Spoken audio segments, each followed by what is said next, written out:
Watch the words fly with Amanda. Hello, beautiful people, and welcome to Watch the Words Fly. My name is Amanda, and today I am going to read you the book, The Smart Cookie. I wonder what adventures our smart cookie is going to get up to today. Well, I'm ready. I hope you're ready too. On to our book, The Smart Cookie. The Smart Cookie by Jory John and Pete Oswald.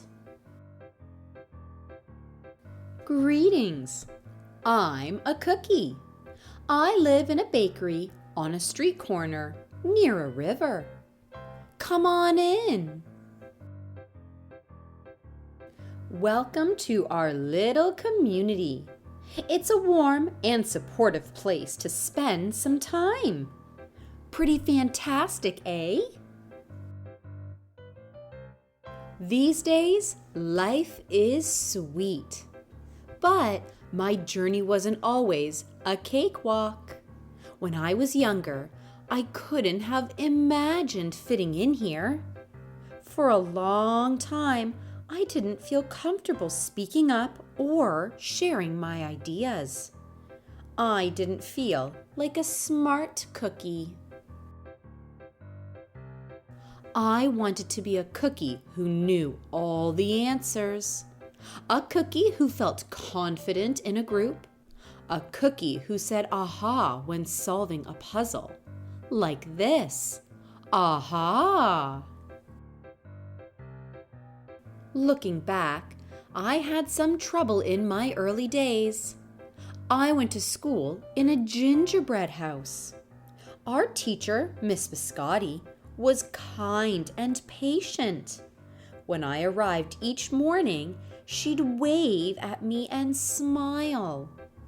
But I didn't get the best grades, and I never raised my hand because I couldn't think of the answers as fast as the others. And I was the last to finish most tests.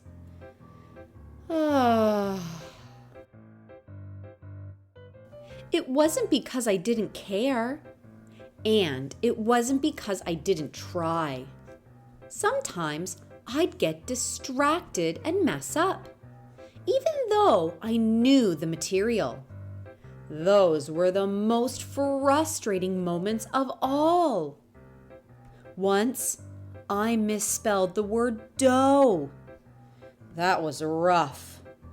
Another time, I added when I meant to subtract. Occasionally, we'd have a lesson where I had absolutely no idea what was happening. I just couldn't keep up. I imagined that my desk was a raft and that I was completely lost at sea, because that's what it felt like. At night, I slept in a cookie jar. I had about 6 dozen roommates. Move. You move. No, you move. No, you move. No, you move. I'd stay awake and stare out the window and worry. And it went this way day after day after day. But then something happened that changed everything. It all started with a homework assignment. Miss Biscotti requested our attention one afternoon. Tonight, I would like you to create something completely original, she announced. It can be anything you want. Please bring it to class tomorrow. That was it. There were no further instructions. Miss Biscotti winked at me as I gathered my belongings. I felt like I had a million butterflies in my stomach. Create anything? Something original? Due tomorrow? Gulp. When I got home, I immediately went to work. At first, I tried a cooking project. The results were half-baked. Next, I tried to hammer and nail something. It splintered immediately. Then I tried making a sculpture. It was a complete bust. I wonder if I was about to fail yet another assignment. I was stuck.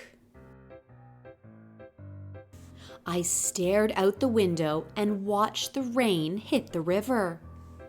There was something mesmerizing about the water. How it moved in such a chaotic way, swirling around and around, yet ultimately figuring out exactly where it needed to go. Aha! Suddenly, I had an idea.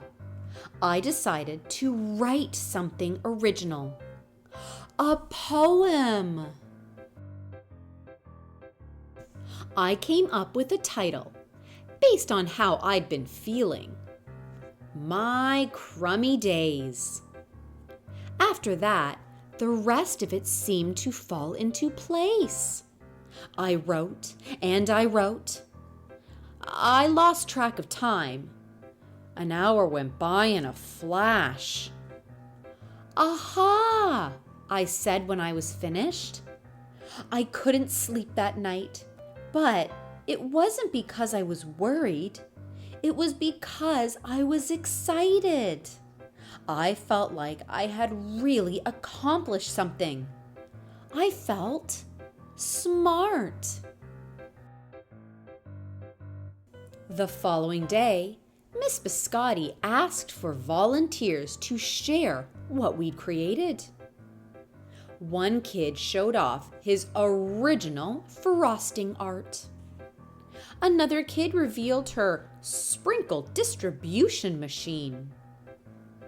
It was neat seeing how everyone was good at such different things. Finally, Miss Biscotti turned to me. "Would you like to share anything?" she asked. Gulp, I gulped.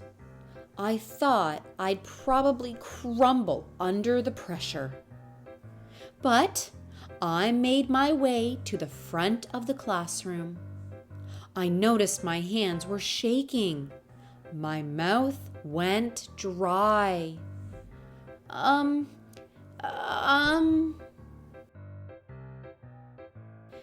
This poem is called My Crummy Days, I said, my voice cracking. And then I read it aloud. As I spoke, I noticed some kids nodding at certain lines. Other kids laughed at parts that were supposed to be funny. As I built towards the finale, I felt myself becoming more confident and animated. And in the end, everybody clapped and cheered. I promise you this, I'll never, ever forget it.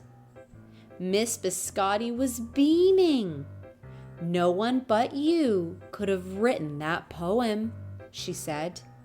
"It was completely original." Aha! I had done it. I'd created something and shared it with the world. Well, my world at least. The rest of the day was a blur. By recess, I was already planning my next poem. I would call it My Sweet Morning. Aha, I thought when I came up with the title.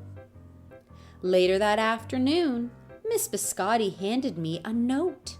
It said that I should keep on writing, no matter what. That meant so much to me. School was a bit different after that. I wasn't so scared to raise my hand or ask a question, or share my work. Sure, some things still don't come as easily for me as they do for others. But now I know that you can be smart in many different ways. You don't have to have the answers to every question or suddenly be great at everything all at once. You just need a chance to try all kinds of things, to find out who you are and what you like to do. As for me, I learned that I can write and I can think up great ideas. And I've found plenty of other things I'm good at too. I no longer feel lost at sea. It's more like floating down a river. And the best part is, there's always more to learn. Because we're all smart cookies. I think it's so smart to try as many different things as you can to see what you like and what you don't like. Well, it's been a pleasure hanging out with you. Thank you for letting me read to you, and hopefully I will get to see you again soon. Bye.